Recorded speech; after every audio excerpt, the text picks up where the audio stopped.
はい、こんにちは、ひっくんです。今日はですね、あそこにあるの薪ストーブ、レンガ薪ストーブって言って、周りはね、耐火レンガなんですけど、下と上と手前のガラスは買ったんですよ。買って送ってもらって、自分で組み立てて、キットみたいな、耐火レンガは自分で買って用意しなきゃいけないんですけど、あと煙突も自分で買ったんですよ。煙突がもう全然掃除してないんで、煙突の掃除をしてみたいと思います。まずちょっとばらそうか。ばらしてどんな感じか見てみましょうか。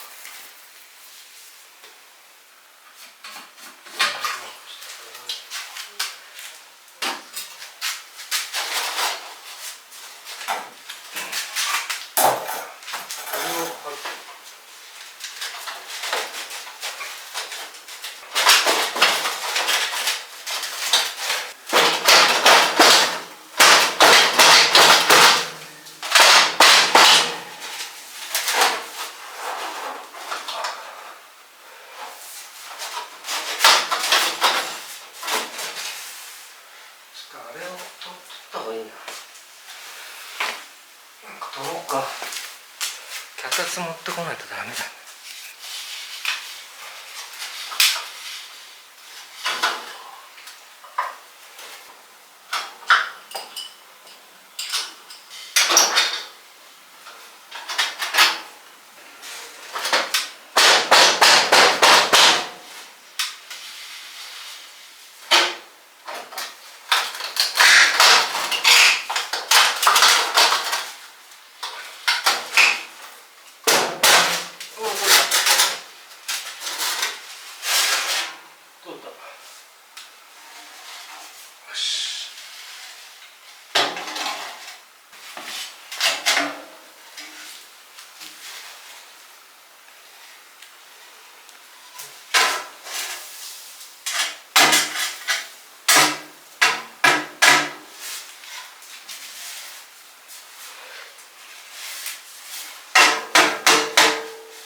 今パッと見たら、ここはほとんどなくて、この中、ここのやっぱりカーブのとこ少し溜まってて、今叩いたらすすが結構落ちた。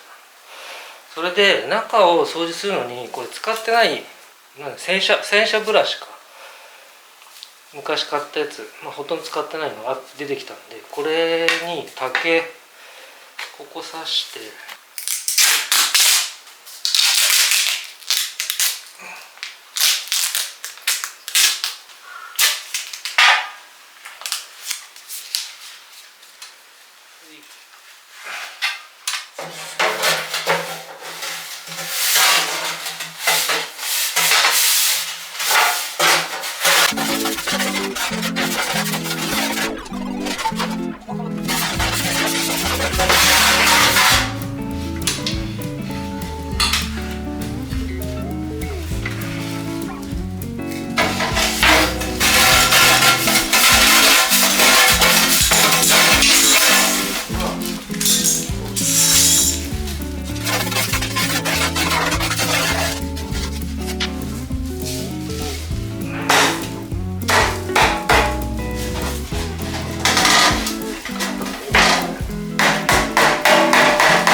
これが下。